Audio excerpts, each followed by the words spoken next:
Thanks for joining us at Oran Park for the final sprint round as the cars, a capacity grid of 32, head off on the warm-up lap. An exciting day ahead. Scaife and Lowndes, the two Mobil 1 cars, share the front row. Stephen Ellery, will he be able to stay there? That's the $64 question. And Bright, McLean, Ingle, Tander and Longhurst, they're your top four rows. Stephen Richards, Greg Murphy and Neil Crompton. Mark Larkham and Paul Radicic. Radicic having some real problems in qualifying, but he reckons he's found the right setup for the race. John Faulkner and Dick Johnson, his last appearance in a sprint round in a magnificent career. Back to row 9, position 17, and John Bowe had a disastrous 2 practice sessions which left him no time in qualifying, but he was much faster in the morning warm-up. So too the case for Bargwanna. Perkins and Romano the next two. Darren Pate in Terry Finnegan's car, Chris Smurden alongside Dougal McDougall and Rod Nash, Craig Harris and Paul Wheel, the two Fords, Simon Emizides and David Truckee Parsons out of position 32. The back row of the grid, capacity field here, tremendous entry for Oran Park. We can tell you that there are 9 cars that missed out from qualifying for this race, so there's 9 guys hanging around. As we take a look at the various in-car shots we will bring you on your home of motorsport this afternoon. 97 champ Glenn Seaton in the Ford Tickford Racing AU, looking for a much better round than Winton, although it wasn't his fault. That severe hit from the rear when Stephen Richards collected him when about 10 or 12 cars speared off in the left-hand sweeper at Winton. The car is fixed. The headshot there of John Bowe, and the big news about the Cat Ford team, if you haven't heard, it has been sold and will stay on the East Coast. John Briggs in the Super Cheap Auto car. Well, he'll keep racing the Super Cheap cars and has become the new team owner. And here's the guy, the record 5 times Australian Touring Car Champ we say goodbye to. And we'll also join Mark Larkham today as well. I tell you, what's going to be really tricky is a picture of Mark Larkham. Really tricky is the first corner, because the approach to the first corner is very bumpy, kind of off camber, and then it goes over the crest of a little hill into a tight left-hand run of the bridge. And you'd have to say that if somebody goes rushing in there and gets it all locked up on the bunch, which is quite easily could do, they could make everybody's day a bad one, couldn't they? Yeah, it's going to be interesting to see how the Fords perform here. Jason Bright, strongest of the new AUs. Let's check out the Bridgestone race analysis for Oran Park. 32, a maximum grid. Lap distance about 44 k's each race. Now look at the grid, first to 32nd. That's first to last on the grid, covered by less than 3 seconds. How competitive is this V8 field getting now? It's amazing, isn't it? As Rod Nash pulls up, there is the man who leads the championship by the narrowest of margins. Just a little over 30 points to his teammate Mark Scaife, who just pipped him for pole position in the dying moments of qualifying yesterday. We'll see what Lowndes can do today. No team orders apply. It's a dogfight between the two Mobil 1 cars. The best man will win. Ellery and Bright sitting immediately behind. They're all in formation now. You can see the officials moving off. The huge crowd here at Sydney's Oran Park will see a tremendous day of V8 supercar racing. The revs rise. That's a long time. Away we go now. On the inside, Scaife gets away to a nice clean start. So too did Lowndes. Looked like Seaton, rather Crompton, got a good start in one of the Ford Tickford cars as well. They all start to form up for the first corner, taking the inside line as Ingle pulls in behind Stephen Ellery. And they make their way through that tricky kink. Yeah, sorry, Mark. Oh, look at this light. That's a miraculous escape by everybody else. Oh, there's one off there. I think it's one of the Wins Commodores. Yeah, it's Stephen Richards. Well, oh boy, they had a big meeting with Clark, of course, Tim Schenken yesterday. Talk about driving standards. Looks like they got through there relatively cleanly. Cameron McLean's dropped back about 3-4 places there, so he must have had a little coming together maybe. Already a challenge on Tony Longhurst as they come off the bridge, and there the challenge has ended up with that. Now somebody was making an inside move on Longhurst. Look at him.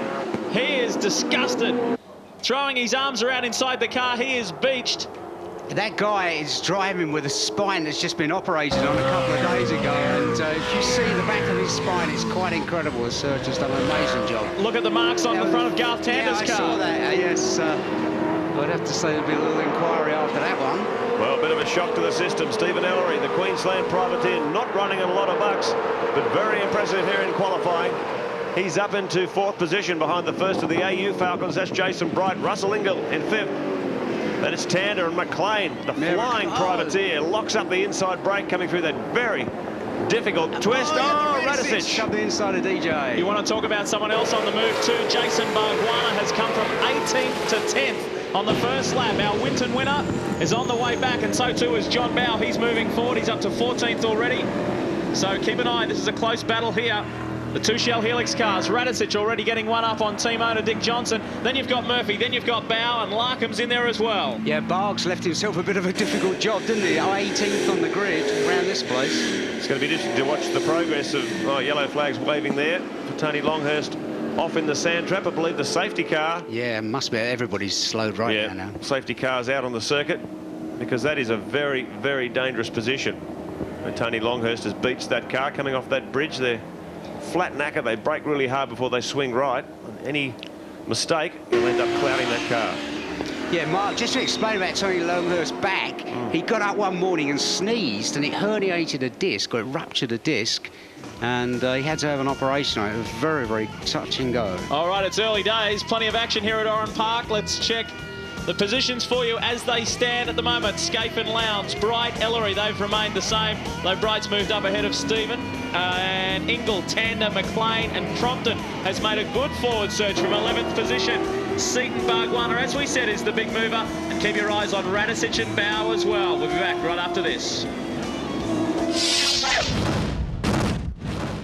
Welcome back to Oran Park. Safety car off the course. We are back under green, and Scaife has got a very big jump. There's the margin between he and Lowndes. Bright and Ellery. McLean has dropped back after a poor start, and the two Ford Tickford cars on screen, they are on a big move forward. Seaton, Crompton, Barguana and Radicic, they are the foursome to watch. Yeah, it's done Jason Bright a bit of a favour, because Jason was starting to, well, he didn't stay with Scaife and Lounsey, and now it'd be interesting to see if he can. He lost that. Oh, Bell's hit Murphy. Oh, hoping to get out of there without any more damage. Look at the field threading their way around either side of the car. Murphy doing the right thing, keeping the thing rolling backwards, because if you stop in the middle of that pack, it makes you even more of a target. That'll be interesting to have a look at the replay, whether John did in fact tag him or Murph went around by himself. We'll have to wait and see. So Stephen Ellery continuing. It's going to be interesting to watch the progress of that Shell Grey Falcon. Right, look at the Shell Helix replay. And yes, there you go. It's pretty graphic. There's definitely a yes on that one, wouldn't it? Oh, just clear. Yep, so Holden Racing Team steamroller, as we call it. We've seen it the last 4 years at Oran Park, and has continued. This team has the setup for the Sydney track. Mark Scaife dominant in qualifying in a brand new car. Exactly what Lowndes did at Sandown when he debuted the new VT Commodore. So the Holden Racing Team very much tuned in to making a new car work straight out of the box. Russell Ingle on the way forward too. Tander, McLean behind him. His next target is Stephen Ellery, and then he'll move on to Jason Bright. These guys, well, if you exclude Ellery, the rest are championship contenders. If you look at coming onto the main straight, it looks as if Lowndes gets a much better drive onto the main straight than Scaife does, and much better run, because as they get halfway down the straight, the thing of Craig's is making a lot of ground on top speed. Looks like Ellery's car working very well there as he sits in behind the Pertec Ford. Ellery in the warm-up this morning went for a slightly different suspension setup. It didn't work at all. They're only about 14th or 15th fastest, so they put the car back the way it was yesterday when it was in lightning form. Third fastest behind the two Holden Racing Team Commodores. An outstanding performance from the Queenslander. New lap record last time around to Craig Lowndes, a 1:08.06.31. So Lowndes is going very quickly at the moment. You're watching third, fourth, fifth, and further back. Jason Bright in a good position at the moment. Stephen Ellery hot on his heels. Now we seem to have lost Barguana from the equation. He's dropped from the timesheets and the screen. He was right there with Radicic, Crompton and Seaton, and so Barguana has gone. He's dropped back to 20th position. So something has happened on that last lap. Well, it's been incredibly competitive, isn't it? The top 14 cars were under the existing lap record in qualifying yesterday, and they were covered by 1 second. Incredibly tight. 2.6 seconds covering the total grid. Privateers really lifting their game in 1999, squashing up the level of competition to get right up behind these professional teams. Jason Bright in the Pertec Ford, and the Stone brothers were saying yesterday they're having an extremely hard time as Peter Dillman in the Gatorade car spins. So they're having an extremely hard time getting this car set up the way they wanted it here. They've been doing so much testing at Queensland Raceway, and the surface there is so different to the surface here, and it was a real challenge for them. So He couldn't put 2 and 2 together there as we see Bargwanna slowing. And they said that they've been going very well up there, so they could be the ones to watch at the Queensland 500. Yeah, home test track. But all the guys running the new AU XR8s have been in a bit of trouble here. Glenn Seaton, he was saying we can't understand it. We put the car's pretty good on old tyres, but new tyres we don't get any extra speed. Oh, this is getting a bit. Oh, look at the squeeze in the middle of that. That's, well, Piggy in the middle and Dorman. That really wasn't his fault, was it? Craig Harris and Paul Wheel involved in that incident as well. And they both escaped not too bad. Wheel was able to continue on. We go back up front. Scaife, Lowndes, the Mitre 10 lap counter, 8 of 19. If you look at Jason Bright's car, it really doesn't look as steady as Steve Ellery's car. Brighty looks like he's fighting his thing. The balance of it looks like it's really having a bit of a struggle, sort of keeping the thing on the straight and narrow. Yeah, well, Bright's the only guy. The two Holden Racing Team cars are operating the 1 minute 8 second bracket. Bright's the only one in the 1 minute 8s with them. Stephen Ellery, the first of the 109s. But if you look at the two HRT cars, they look like they're doing it easy. What I'm trying to say is the fact that Jason really seems to be struggling. Well, yeah, he's absolutely squeezing every bit of speed out of it. You're right, Bass. Crompton up ahead of team boss Glenn Seaton now. This is the view from the back of Seaton's AU XR8, looking at Paul Radicic, who has done a good job to come from 14th up into 10th position and is on the way forward. The earlier practice sessions and qualifying didn't look too good for the Shell cars, but now Radicic and Dick Johnson running together, and you'll see Stephen Ellery slot into the car on screen. Well, not now, not into this one. The Radicic car. That always happens, doesn't it? The telemetry, this is on board with Seaton. Yeah, Paul Radicic said after qualifying yesterday, he said it's the usual trick. We come up with the ideal race package after qualifying, so we're spending the day always coming through from the rear, but he was third fastest in the warm-up this morning, and expect the Shell 18 Ford to continue to climb the ladder as the day progresses. On board with Seaton. Look at the road speed there, 180 kilometres an hour as they crest that blind rise. It's a daunting part of this racetrack over the dogleg. And it really is a lot steeper down than it looks on the television.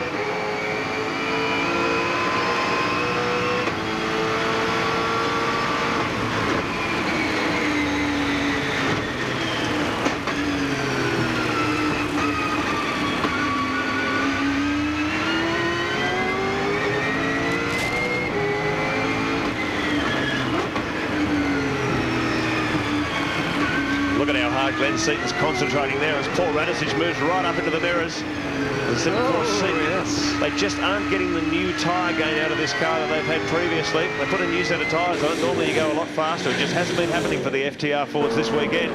Let's not forget, this is their first time here and they don't have any previous data, so it's a big ask to get the cars right up there straight away, but they're doing well. Not quite as well as the Mobil 1 Holden Racing Team, though. 1 and 2, Scaife and Lowndes still leading the way. This is the battle at the moment between Seaton and Radicic, which is 9th and 10th as we go back up front.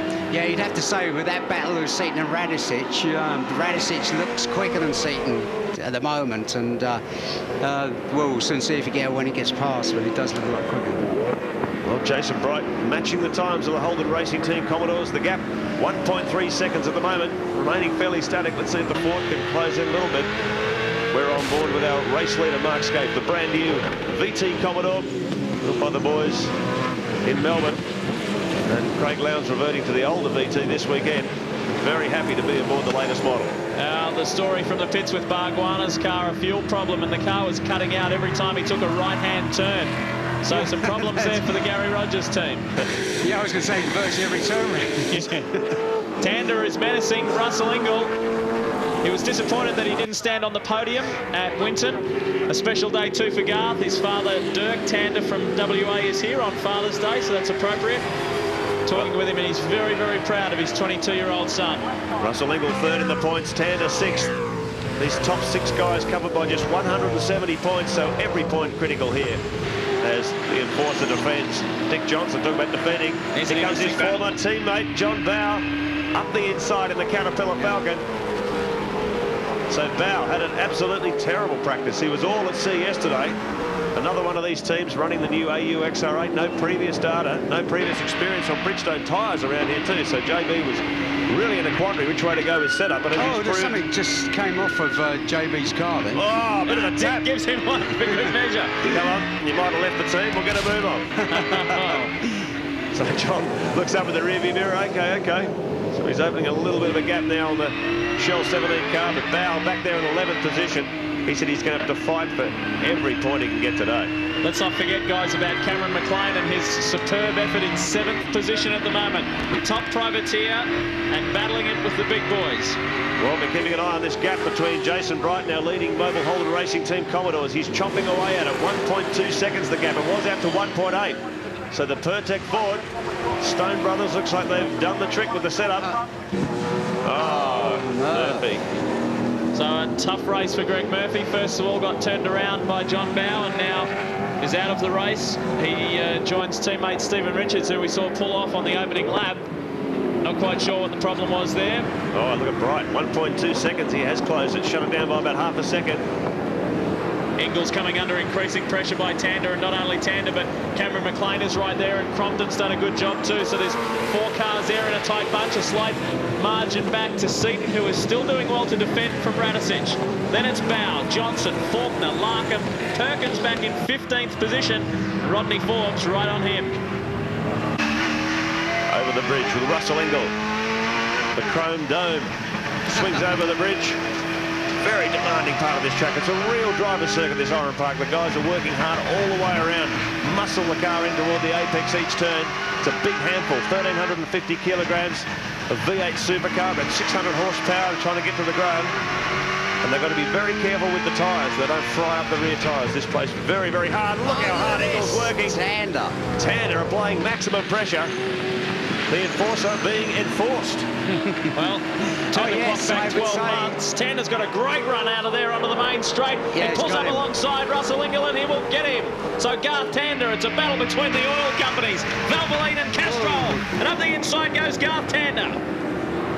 Yeah, the WA superstar, 22 years of age, really on fire at Oran Park. Look at the way he's attacking this track. A little bit of opposite lock as he comes out of the corner. Under the bridge once again, opens a little bit of a gap over Engel. So these are incredibly important championship points for Garth Tander, currently 6th. Only 170 points behind our championship leader, Craig Lowndes. Boy, it's tight. And that will be a very good combination at the FAI 1000 at Bathurst, November 11 to 14. I'm talking about Garth Tander and Jason Bargwanna. There might be a big height difference. The team have got that sorted out. And they will be a dynamic duo. You can stay up to date and in touch with everything that's happening at the FAI 1000 and also V8 Supercars in general, www.v8supercar.com.au. Well, Jason Bright's continuing to do it. He's taken another 2/10 out of the lead. It's down to 1 second now. There it is, the Pertec Ford, 5 laps remaining. He's going to have to do something amazing here if he's going to get in front of these guys, but he's certainly closing the gap. Let's check at 0.9 now. He's taken another 10th out of him. So the Pertec Falcon really flying.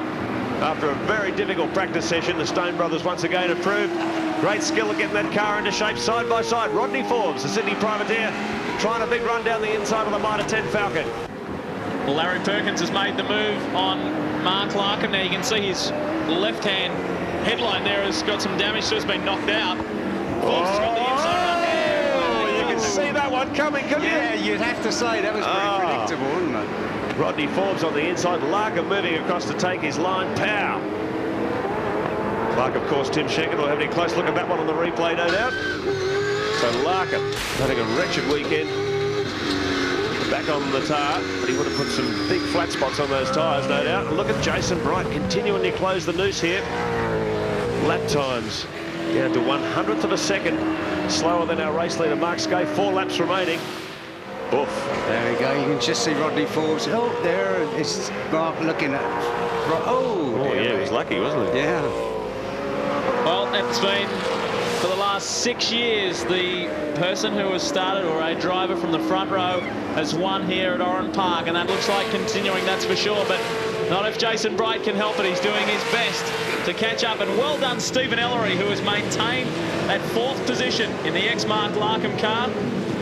Paul Wheel there, who is, of course, a lap down on these guys. Just outstanding, isn't it, this young Queenslander, Stephen Ellery. He joins, of course, the Dick Johnson Racing driver lineup for the Enduros. and they couldn't have picked a better pilot. He's young, he's experienced, he's naturally a very quick guy. Give him the right equipment, he'll be a very competitive package. Here, look at this, Baz. Yeah, just have a look here. It's Forbes who was up the inside. You'd have to... Yeah, well, Mark didn't really want to give it up, and Forbes... Well, judging by the rule that they apply with this, you've got to have the front alongside the B pillar. Looked like it was Rodney's corner, so... Time running out. Mark Scaife looks good. With only 3 laps remaining in race 1 here at Oran Park. There's your Shell Helix race score. Scaife, Lowndes and Bright, and...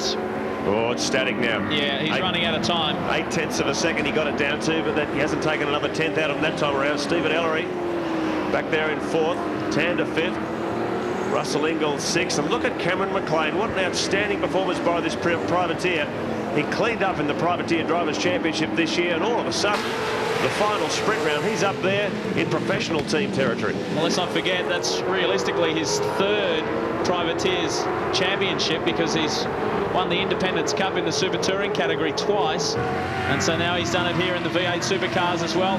And you can be pretty much sure that you'll see this guy in an AU XR8 in season 2000. Well, I saw him in discussion with Ford Racing boss Howard Marsden yesterday afternoon, so I'm sure there's going to be some assistance coming from the Blue Oval next year. You'd be mad not to. He's a very competitive racer. He puts together a good car. Look at the company he's running. He's in front of 2 factory Falcons. Well, he's got 4 of the latest ones right behind him. Radicic and Bow, who has done a very good job considering he qualified in 17th position. Bow is running in 11th, so he's worked his way forward. Plenty of damage front and rear. Do you remember I said something fell off of Bowie's car? It was the rear light. As we have 2 laps to run. And the battle continues. Now Paul Wheel under a little bit of pressure here. Oh, locking her up a bit. He'll have to let these guys through on the inside, and he does. Gives them plenty of racing room. Well, Cameron McLean, right in the thick of this. He's got 2 FTR Falcons bearing down on the back of him. Neil Crompton in car 6, lights ablaze as they pick their way through the traffic. Paul Radicic right up for this battle as well. So looks like they're suddenly sorting the cars out. It's been a difficult weekend for the guys running the new Fords. But by the end of the day, looks like they may have dialed them into a competitive race package. Radicic, Bow. I'll tell you what, if Holden Racing Team can bring this one home today, that'll be the 20th race win this year out of 30 races. Incredible. Phenomenal performance. Winding down now, a lap and a half, not even that to go for Scaife as they come across through the dogleg, down the hill. This is a very steep section. Simon Mazzini's having a battle here with Chris Smurden. Oh, dear, oh dear. Battle, that was a fight. That was a big one. That was very ugly. It really was, wasn't it? Simon Mazzini's getting going. We're on our final lap. We are on the way home. Ingall is currently running in 6th position. The 2 FTR AU XR8s there, and John Bow in the Cat Ford. As we were saying earlier, that team has now been sold and will be based out of Brisbane. Well, John Briggs at the helm. Big contingent of Holden fans here. Let's have a look at that the Shell Helix replay. Really, Now this is mine. No, it's not. No, this is mine. No, it isn't. Look at it. So, give it to me. You shouldn't really laugh, should you? But that is... that was quite nasty, actually, wasn't it? Yep, another view. Smurden didn't give him any racing room at all there. Well, I have to say, out of the 2, Smurden was... Well, this is it for Mark Scaife. He hasn't won a race here at Oran Park since 1992, but he will take out race 1 of 3 today from teammate Craig Lowndes in a Mobil 1 Holden Racing Team 1-2. And in for 3rd, Jason Bright. That was a solid drive by the Pertec Ford driver. And Steve Ellery, well done. He finishes in 4th ahead of Garth Tander and Russell Ingall. So, some important points there for this guy who is chasing teammate Craig Lowndes in the championship. He got away to a clean start right from the word go, as we see Rodney Forbes jumping out of the Diet Shake Commodore. Well, Scaife certainly got his start sorted out now, hasn't he? Well, for sure. It was a major problem for him, and he was the first to admit that when he was continually getting pole position and not transferring it into race results. That has changed in 1999 as he takes the first win of the day from Lowndes, Bright, Ellery. We look at Cameron McLean behind England Tander. That was a great drive in the Greenfield Mowers Ford. And Neil Crompton, who got ahead of team boss Glenn Seaton, who finished back in 9th position. Radicic and Bow, they were good drives also. And Paul Romano into the top 15.